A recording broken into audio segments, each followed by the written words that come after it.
करते ही को चैप्टर 3 का एक important question, what is the use of money done by the bank. Bank के द्वारा जो पैसा स्टोर करा जाता है उसको क्या काम करता है, या फिर इसकी दूसरी language, how to bank mediate between those who have surplus money, जिसके पास ज्यादा पैसा है, जिसके पैसे की जरूरत है, उन दोनों के बीच मीडिएटर के तौर पे बैंक कैसे काम करता है। तो सबसे पहली बात, बैंक अपने पास केवल 15% कैश ही रखता है। हर व्यक्ति का केवल 15% कैश अपने पास रखेगा, बाकी डिपॉजिटर को लोन के तौर पर दे देगा। They use major portion of deposit to provide loan, बाकी बचा हुआ पैसा क्या करता है, लोन प्रोवाइड करने के लिए दे देता है। जिस कारण से बैंक मीडिएट का रोल करता है, जिसके पास सरप्लस पैसा है उसके तो रख के सिक्योरिटी दे दी, बाकी वालों को जिन्हें जरूरत है उन्हें लोन पर पैसे दे देगा।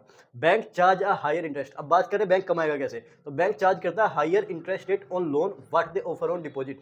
जो लोन लेंगे उनसे लेगा ज्यादा लोन, ज्यादा इंटरेस्ट, ज्यादा ब्याज, बल्कि डिपॉजिट वाले को भी वो पैसा देता है, लेकिन उसे क्या देता है, कम पैसा देता है। तो इंटरेस्ट पेड ऑन लोन हमेशा क्या होता है, कम होता है, किससे, इंटरेस्ट चार्ज और डिपॉजिट पे। उसके बाद ये वाली एमसीक्यू में बन के भी आया हुआ है, the difference between what is charge from the borrower, जो बोरोवर उधार लेने वालों से जो पैसा वो लेता है, और what is paid to depositor, तो वही बैंक का मेन सोर्स ऑफ इनकम है। मान लो किसी ने 100 रुपये जमा करे, तो डिपॉजिटर वालों को तो बैंक पैसा देगा, तो ये से देगा 10%, लेके चलता है जूम करके, ठीक है। अब किसी ने उधार लिया 100 रुपये, तो इससे लेगा ये 15% का, तो ये जमा कर रहा है, तो इसका मतलब ये जो बीच का 5% है, यही बैंक की मेन इनकम सोर्स होता है। क्लियर है।